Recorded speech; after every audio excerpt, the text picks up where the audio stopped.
موسیٰ علیہ السلام کی کتاب بھی تھی، اماماً جو پیشوائی کرنے والی تھی، وَرَحْمَةً اور سراسر رحمت تھی، وَهَذَا کتاب اور یہ کتاب ہے، مصدق جو تصدیق کرنے والی ہے، جو سچ بتانے والی ہے، لساناً عربیاً عربی زبان میں ہے، لِيُنذِرَ الَّذِينَ ظَلَمُوا تاکہ وہ ڈرائے ان لوگوں کو جنہوں نے ظلم کیا، وَبُشْرَى لِلْمُحْسِنِينَ اور یہ کتاب یہ خوشخبری دینے والی ہے نیکی کرنے والوں کے لیے۔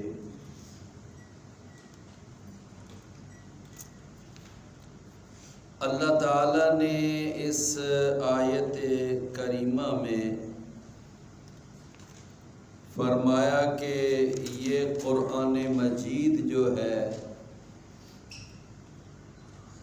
اس قرآن کے نازل ہونے سے پہلے ایک بڑی مشہور اور معروف کتاب نازل ہوئی جس کا نام تورات تھا، تورات۔ اور یہ کتاب جو تھی یہ موسیٰ علیہ السلام کلیم اللہ، اللہ کے جلیل القدر عظیم المرتبت پیغمبر پر یہ کتاب نازل ہوئی،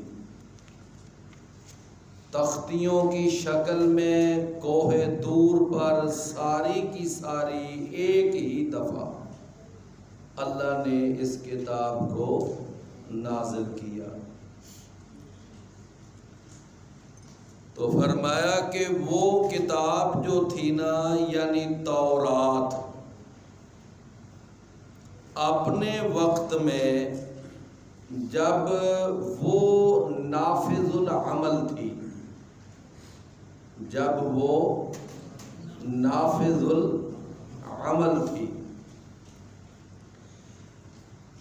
قرآن کے نازل ہونے کے بعد رسول اللہ صلی اللہ علیہ وسلم کی تشریف آوری کے بعد اب وہ تورات جو ہے وہ نافذ العمل نہیں ہے،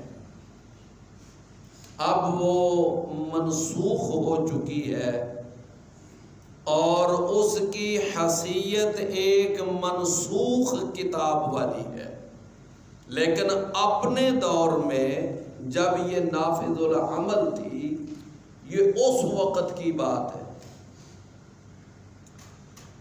معروف واقعہ ہے کہ ایک دفعہ سیدنا عمر بن خطاب رضی اللہ عنہ،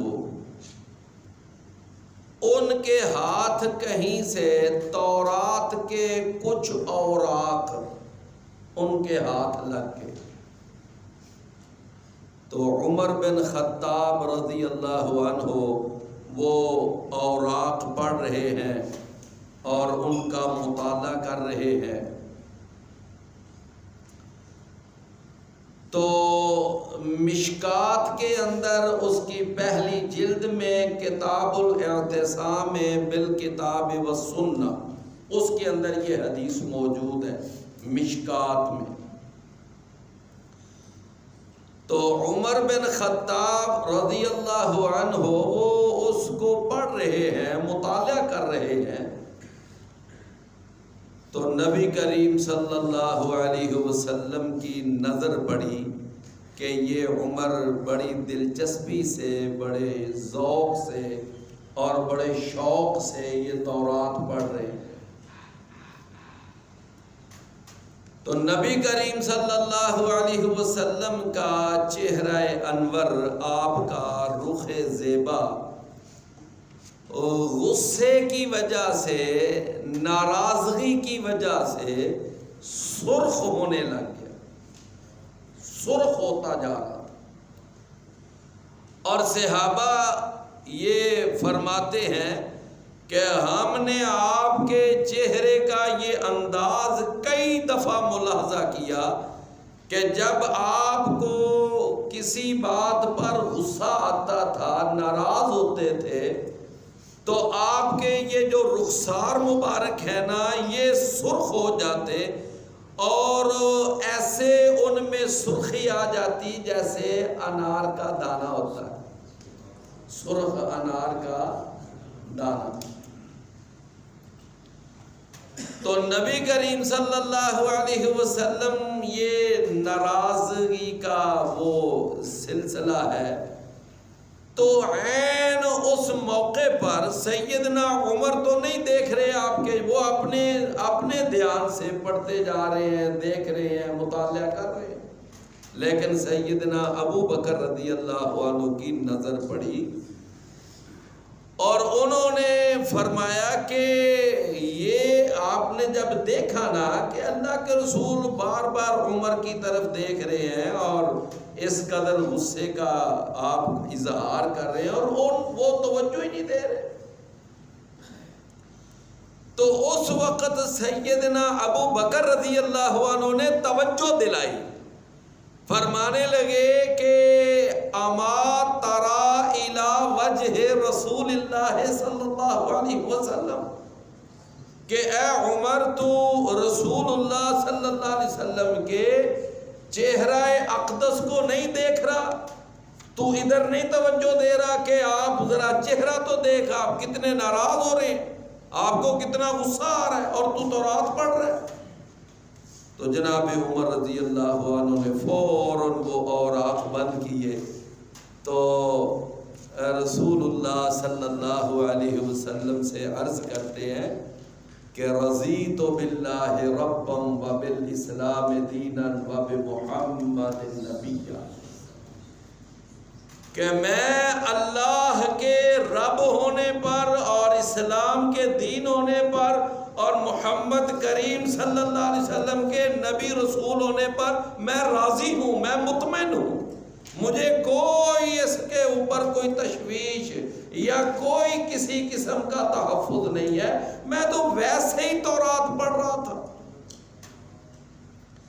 نبی کریم صلی اللہ علیہ وسلم نے اس موقع پر یہ جملہ اپنے پیارے لبوں سے اور اپنی میٹھی زبان سے، نبوت اور رسالت والی وحی سے آپ نے یہ ارشاد فرمایا تھا کہ اے عمر، یہ تو تورات ہے نا جو موسیٰ علیہ السلام پر نازل ہوئی، جو اب منسوخ العمل ہے، اب منسوخ العمل ہے۔ فرمایا کہ یہ تورات جس نبی پر نازل ہوئی تھی نا، یعنی موسیٰ علیہ السلام، تو اگر وہ موسیٰ علیہ السلام بھی اگر بالفرض، یہ کیا ہے، بالفرض اگر وہ زندہ ہو کر آ جائیں، حالانکہ موسیٰ علیہ السلام نے زندہ ہو کر نہیں آنا، صرف ایک نبی ہے جو ابھی زندہ ہے اور وہ آسمانوں پر ہے، اس نے قیامت کے قریب آنا ہے، وہ کون ہے؟ جناب عیسیٰ علیہ السلام۔ فرمایا کہ اگر موسیٰ علیہ السلام زندہ ہو کر آ جائیں، فرمایا کہ میرا دور نبوت ہو، میرا دور رسالت ہو، قرآن نازل ہو رہا ہو، تو فرمایا ما وسعہ الا اتباعی، اب موسیٰ علیہ السلام کو بھی سوائے میری اتباع کرنے کے اور کوئی چارہ نہیں، سوائے میری اتباع کرنے کے اور کوئی چارہ نہیں۔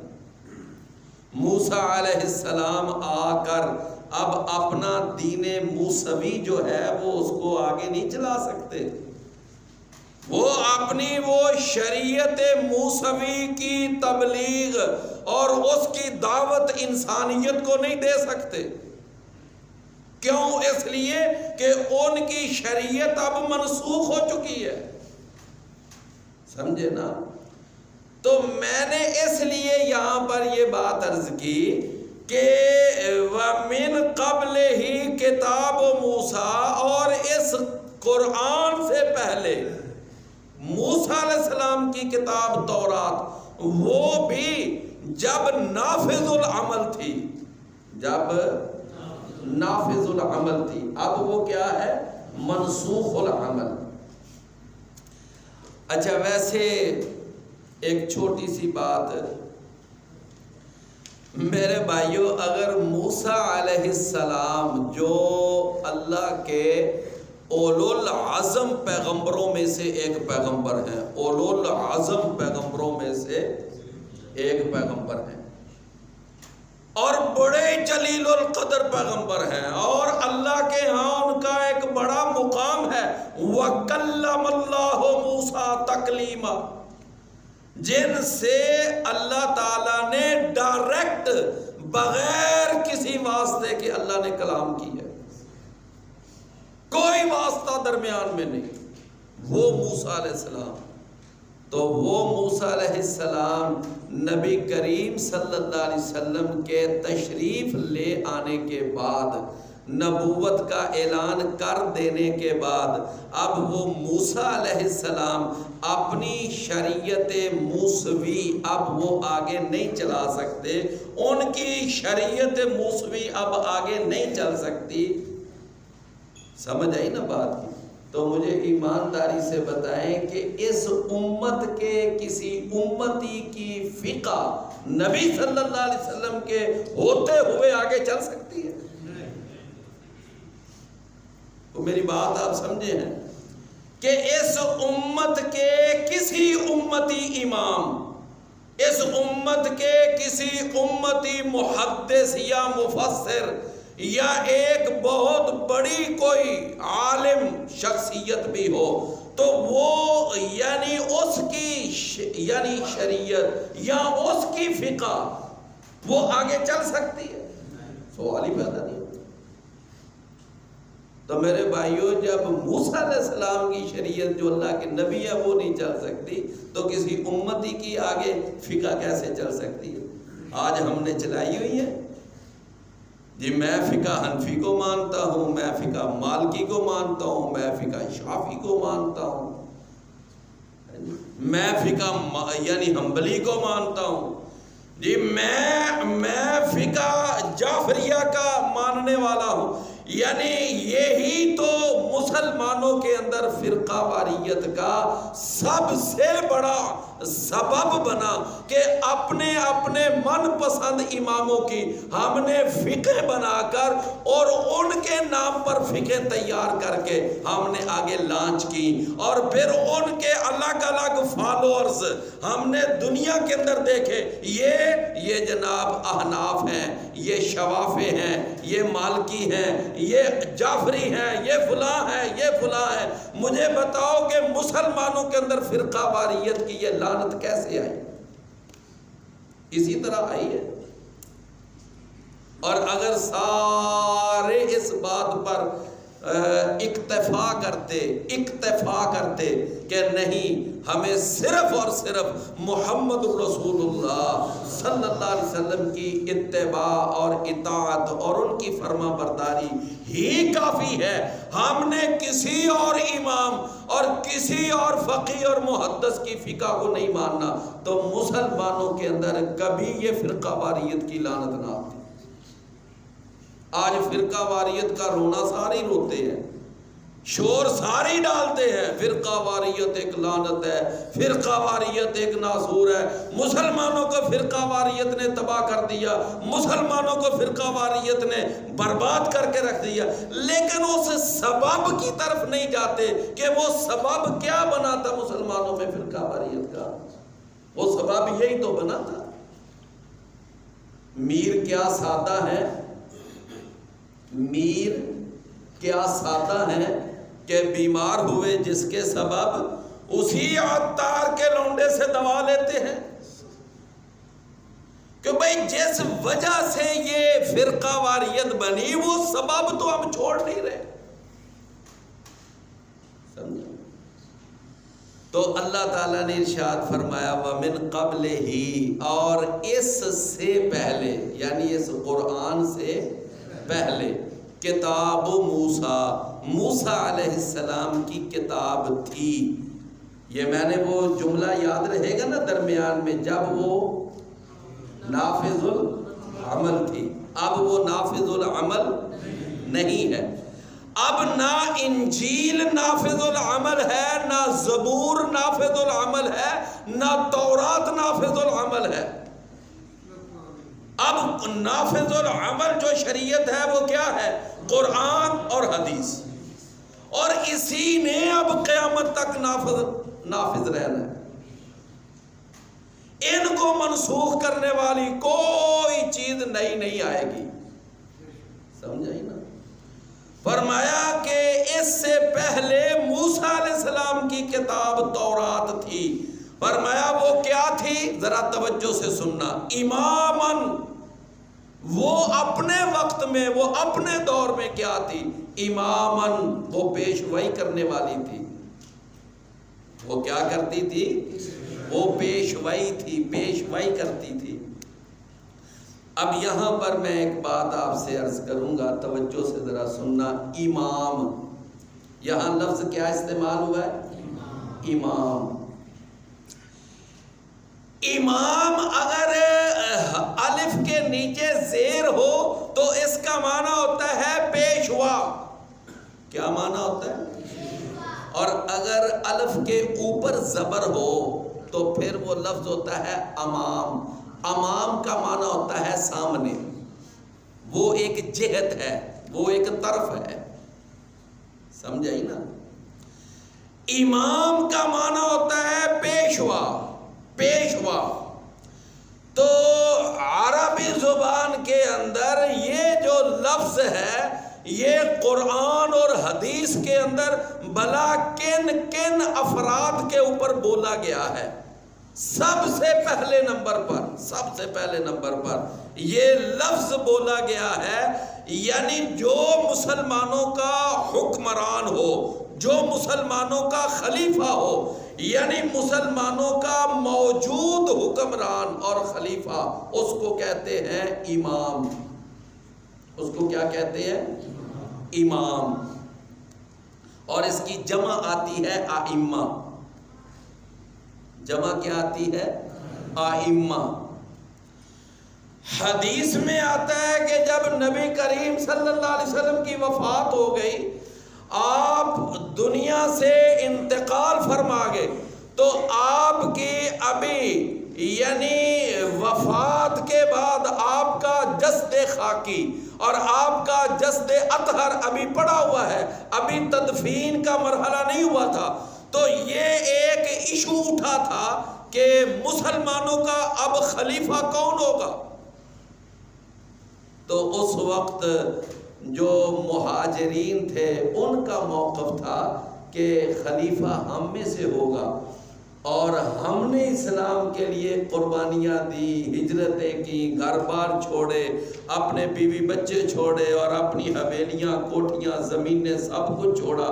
تو اس لیے ہمارا استحقاق بنتا ہے کہ ہم میں سے خلیفہ ہونا چاہیے. انصار کہنے لگے کہ ہماری قربانیاں بھی کوئی کم تو نہیں ہیں. جب تم ہجرتیں کر کے آئے تھے تو تمہیں سر ماتھے پر کس نے بٹھایا تھا؟ تمہیں آگے ویلکم کس نے کیا تھا؟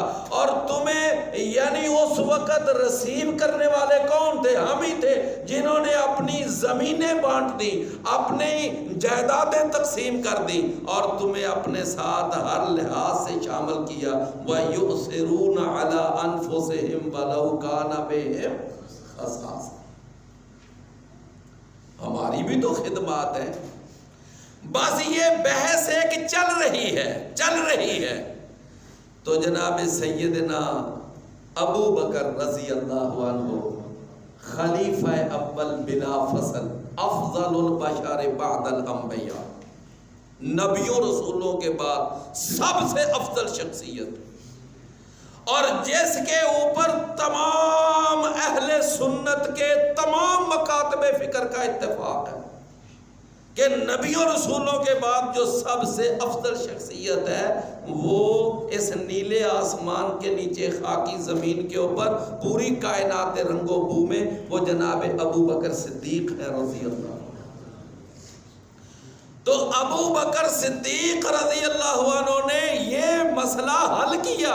فرماتے ہیں میں نے خود رسول اللہ صلی اللہ علیہ وسلم سے یہ فرمان عالی شان سنا ہے۔ آپ نے فرمایا تھا کہ الائمۃ من قریش، کہ جو حکمران ہوں گے، جو خلفاء ہوں گے وہ قریش میں سے ہوں گے۔ کن میں سے؟ قریش میں سے۔ الائمۃ، الائمۃ کہ جو امام ہوں گے وہ کن میں سے ہوں گے؟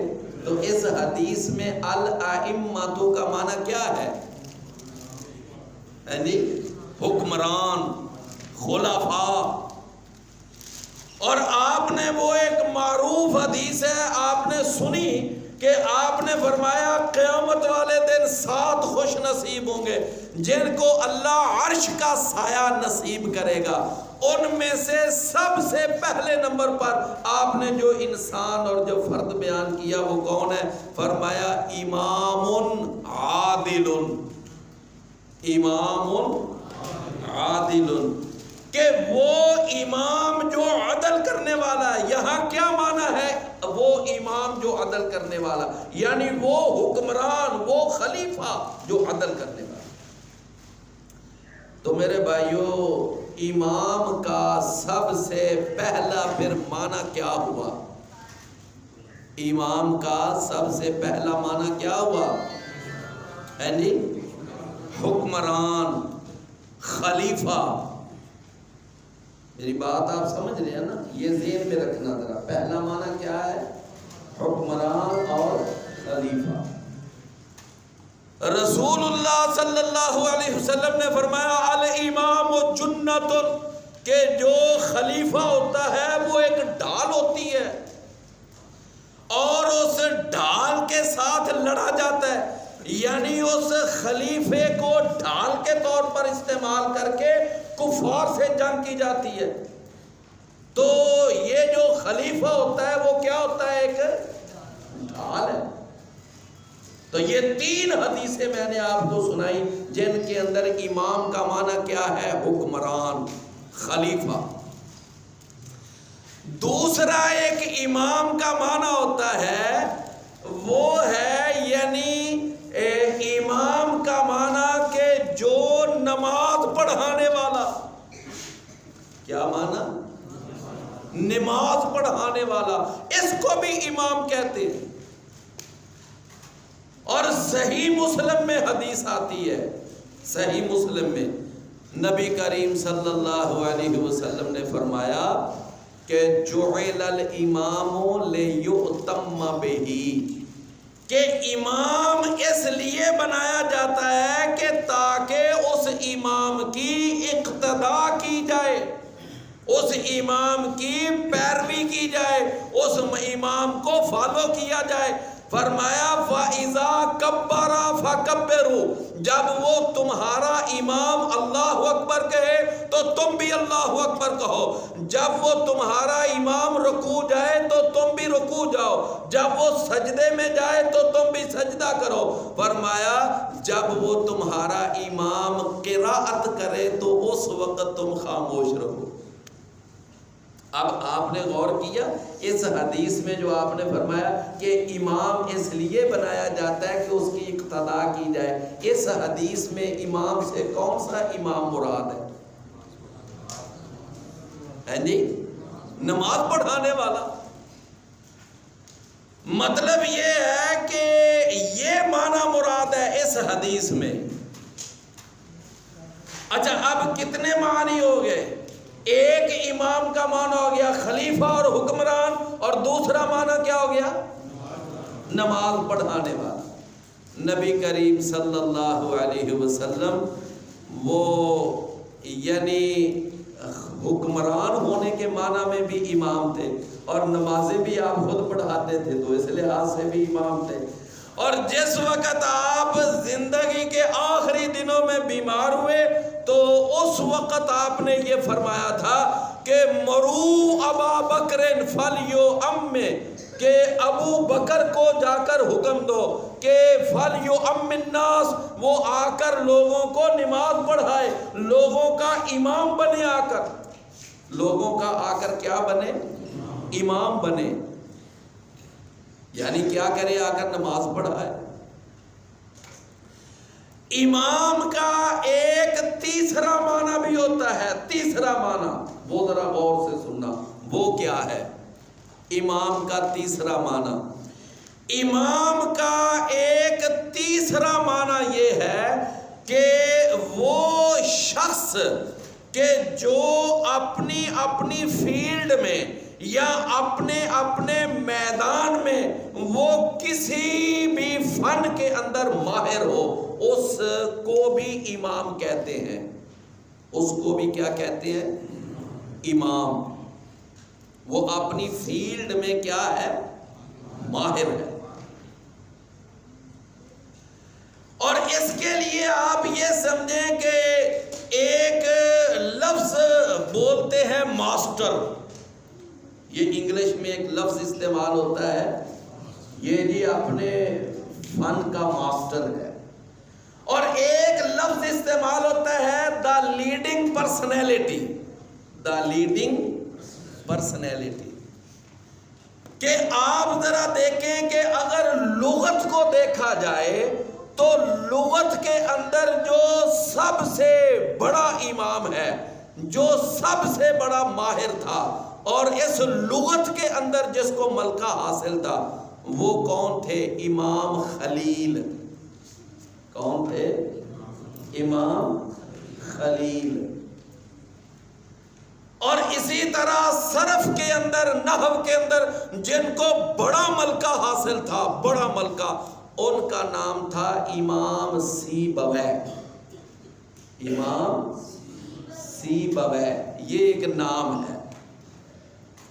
اور اسی طرح آگے چلتے جائیں، تفسیر کے اندر بڑے بڑے ماہر اللہ نے پیدا کیے، امام ابن کثیر، امام ابن جریر الطبری، اور اس کے علاوہ اور بھی تفسیر کے اندر یہ امام تھے۔ اور اگر حدیث کے اندر دیکھا جائے تو حدیث کے اندر بھی بڑے بڑے امام تھے، بڑے بڑے امام، امام بخاری، امام مسلم، امام ابو داود، امام ترمذی، امام نسائی، امام ابن ماجہ وغیرہ، یہ سارے کے سارے جو امام تھے، ان کو امام کیوں کہا گیا؟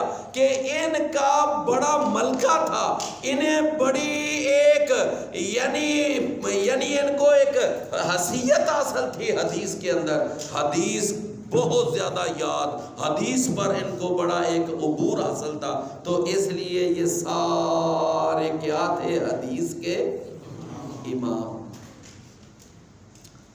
سمجھے نا؟ اسی طرح جو ایک فقہ کا علم ہے، فقہ کے اندر بھی کئی امام پیدا ہوئے ہیں، امام مالک ہیں، امام شافعی ہیں، امام احمد بن حنبل ہیں، امام ابو حنیفہ ہیں، امام نخعی ہیں، اور اسی طرح یعنی امام سفیان ثوری ہیں، امام سفیان بن عیینہ ہیں۔ یہ بڑے بڑے جو امام تھے یہ فقہ کے امام تھے۔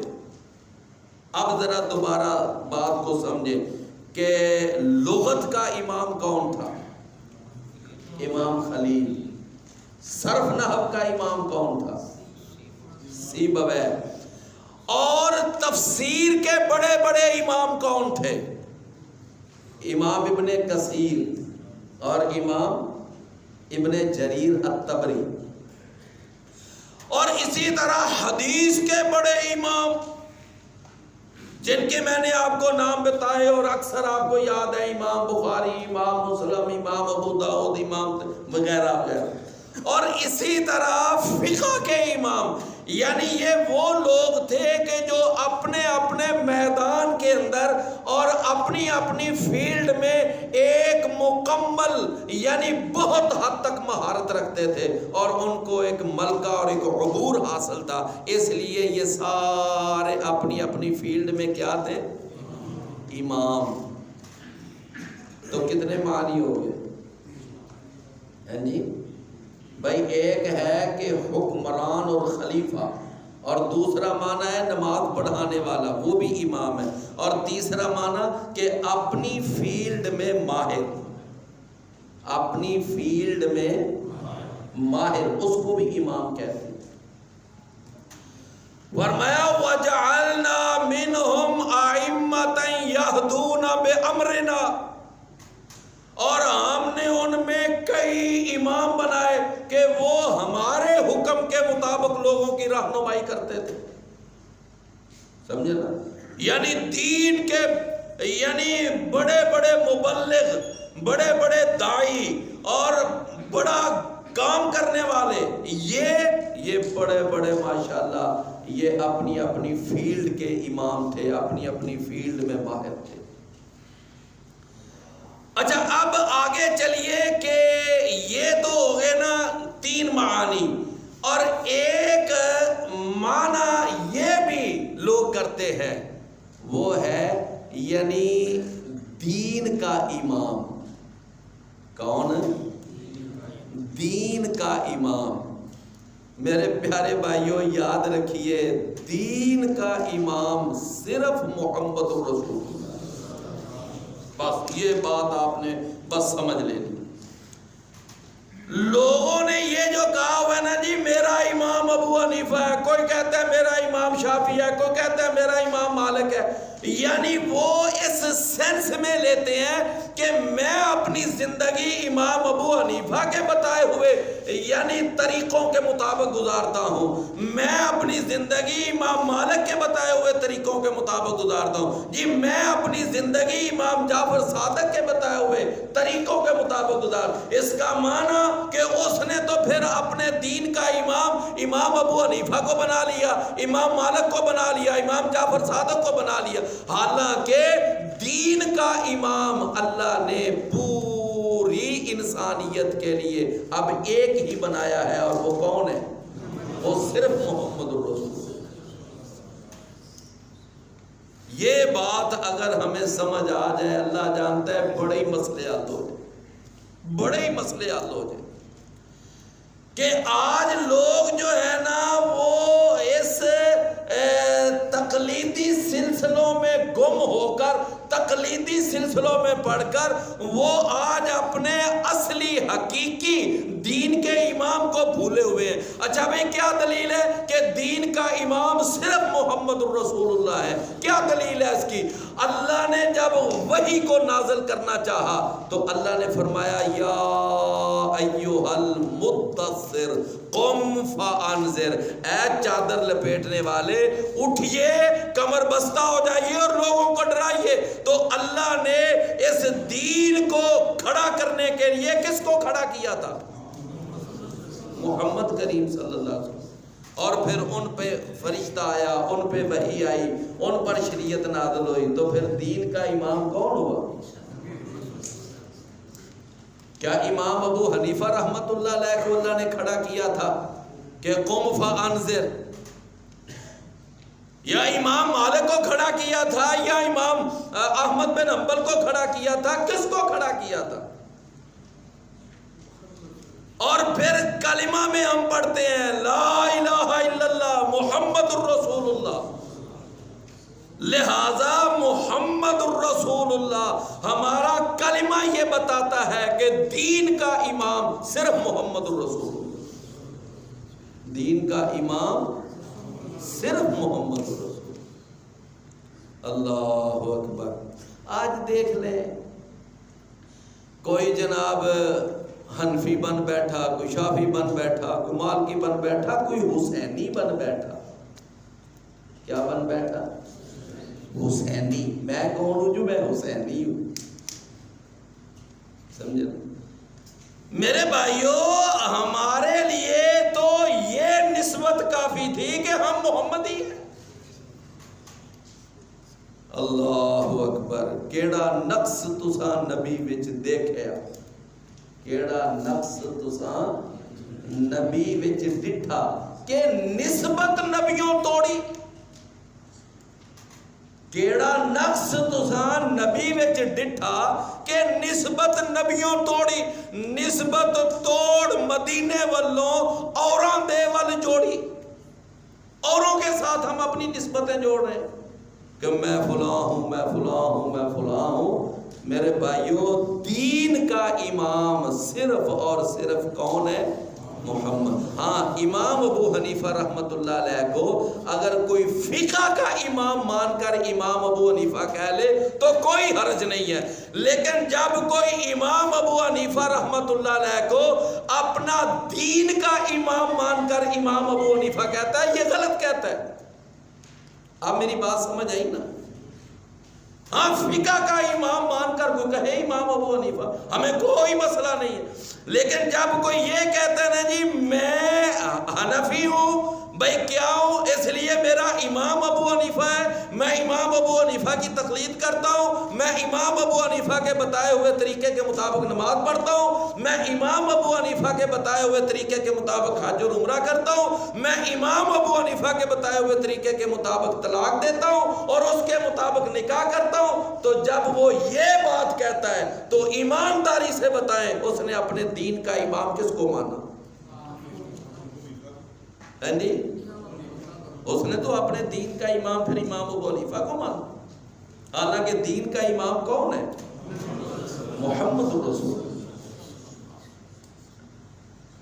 تو بہرحال یہ میں نے آپ کو 4 معانی بتائے ہیں۔ پہلا معنی امام کا، حکمران اور خلیفہ۔ دوسرا معنی ہے جی نماز پڑھانے والا۔ تیسرا معنی اپنے فن میں ماہر، اور چوتھا معنی دین کا امام۔ وہ کون ہے؟ صرف محمد۔ اچھا، ایک 5واں معنی وہ بڑا رائج ہے، بڑا چلتا ہے، بڑا ہی چلتا ہے، میں وہ بتاتا ہوں، توجہ سے سننا ہے آپ نے، اور وہ ایک مخصوص گمراہ فرقے کا معنی ہے، اور انہوں نے اپنے پاس سے ہی وہ معنی گڑھا ہے، نہ وہ قرآن میں ہے نہ حدیث میں ہے، نہ قرآن کی کوئی آیت اس معنی کو سپورٹ کرتی ہے، نہ نبی صلی اللہ علیہ وسلم کے فرامین میں سے کوئی فرمان اس کو سپورٹ کرتا ہے۔ اپنے پاس سے ہی انہوں نے ایک امام کی تشریح اور امام کی وضاحت اور امام کی ایک ڈیفینیشن انہوں نے تشکیل دے لی، اور وہ کیا ہے؟ کہتے ہیں جی امام ہمارے ہاں وہ ہوتا ہے کہ جو ہر قسم کی غلطی سے پاک ہوتا ہے، ہر قسم کی غلطی سے۔ اور پھر اگلی بات، ہمارے ہاں امام جو ہوتا ہے وہ امام جو ہے وہ جناب نبیوں سے، رسولوں سے بھی افضل ہوتا ہے، نبی رسول بھی ان کا مقابلہ نہیں کر سکتے۔ کتنی باتیں ہو گئی؟ یہ 2 باتیں۔ ایک تو یہ ہے کہ امام ہر غلطی سے، اور دوسری بات امام نبیوں رسولوں سے۔ اور آپ نے کبھی سنا ہوگا، اکثر وہ کہیں گے کہ ائمہ معصومین، ائمہ معصومین، اور پھر کئی دفعہ آپ نے یہ سنا ہوگا کہ وہ جناب معصومہ کائنات۔ معصومہ کا معنی کیا ہوتا ہے؟ معصومہ، معصومین، کہ یہ غلطی نہیں کرتے، ان سے غلطی ہو ہی نہیں سکتی، ان سے غلطی ہو ہی نہیں سکتی۔ کہتے ہیں یہ غلطی سے ویسے ہی مبرہ ہے، بلکہ مثالیں دیتے ہیں، کہتے ہیں جس طرح اللہ بھول نہیں سکتا، اسی طرح ہمارے یہ 12 امام جو ہیں یہ غلطی کر ہی نہیں سکتے۔ جس طرح اللہ بھول نہیں سکتا، اللہ بھولنے سے مبرہ ہے، اسی طرح ہمارے یہ جو 12 امام ہیں یہ کیا ہے؟ یہ ہر قسم کی غلطی سے مبرہ ہے۔ اور پھر اگلی بات کہتے ہیں یہ جو ہمارے 12 امام ہیں نا، یہ ولادت کے عام پروسیجر سے یہ پیدا نہیں ہوئے. جو ولادت کا پروسیجر ہوتا ہے نا اس سے پیدا نہیں ہوئے. کہتے ہیں یہ جو 12 امام ہیں ہمارے، یہ تو اللہ تعالیٰ کی ران سے پیدا ہوئے. اللہ نے اپنی ران سے ان کو خصوصی طور پر پیدا. میرے بھائیوں، یہ جو امام ہے، یہ جو امام کا معنی ہے، یہ نہ قرآن میں ہے نہ حدیث میں ہے، یہ کہیں بھی نہیں. اب ادھر صورتحال کیا ہے کہ آپ کبھی بھی آپ جب بھی ان کی زبان سے کوئی تقریر سنیں، وہ کیا کہیں گے کہ امام حسین، امام حسن، امام علی، امام موسیٰ کاظم، امام رضا. یہی ہے نا، یہ ان کے 12 امام ہیں. تو میرے بھائیوں، یہ جو امام کا لفظ وہ اپنے ان 12 افراد کے شروع میں لگاتے ہیں، وہ اپنے ہاں امام کی یہ ڈیفینیشن اور یہ اس کی تشریح کرتے ہیں کہ یہ امام ہوتا ہے کہ جو غلطی سے پاک ہوتا ہے، نبی رسولوں سے افضل ہوتا ہے. یعنی یہ ہمارے جو 12 امام ہیں، یہ تو آدم علیہ السلام سے بھی افضل ہے، ابراہیم علیہ السلام سے بھی افضل ہے، جناب اسماعیل سے بھی افضل ہے، سارے نبیوں رسولوں سے افضل ہے. اور پھر یہ سارے ہمارے امام جو ہیں، یہ اللہ اکبر کہتے ہیں یہ اللہ کی ران سے پیدا ہوئے ہیں. میرے پاس ایک کتاب ہے، اس کا نام ہے حق الیقین. یہ امام باقر مجلسی کی کتاب ہے، میرے پاس گھر میں پڑی ہوئی ہے. اس کتاب کے اندر وہ جو باقر مجلسی ہے وہ باقاعدہ لکھتا ہے، کہتا ہے کہ یہ ہمارے امام جو ہیں یہ اللہ کی ران سے پیدا ہوئے.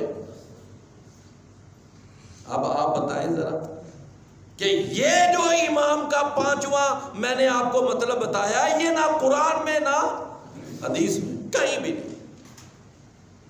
ہاں باقی جتنے میں نے 4 آپ کو معانی بتائے ہیں، الحمدللہ یہ سارے کے سارے قرآن سے بھی ثابت ہیں، حدیث سے بھی ثابت ہیں.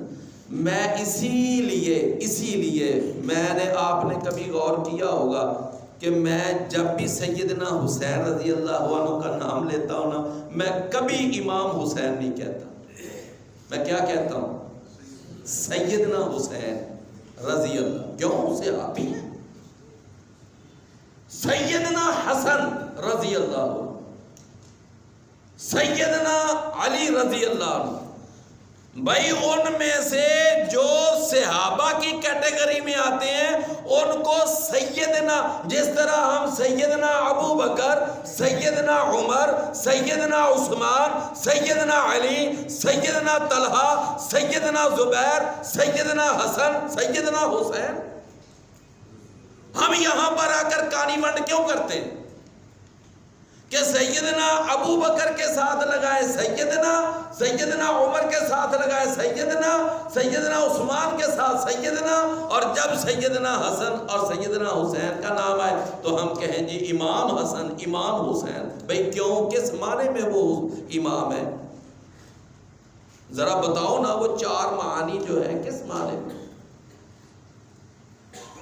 ہاں ٹھیک ہے، سیدنا ابو بکر مسلمانوں کے خلیفہ تھے، چلو ان کے ساتھ تو لفظ امام لگتا بھی ہے، جچتا بھی ہے. میری بات آپ سمجھ رہے ہیں؟ ان کے نام کے ساتھ لفظ امام لگ بھی سکتا ہے اور جچتا بھی ہے. سیدنا عمر کے نام کے ساتھ امام، وہ خلیفہ تھے تو اس معنی میں، اور امام تھے نمازوں کے، تو ان کے نام کے ساتھ لفظ امام لگ بھی سکتا ہے اور جچتا بھی ہے.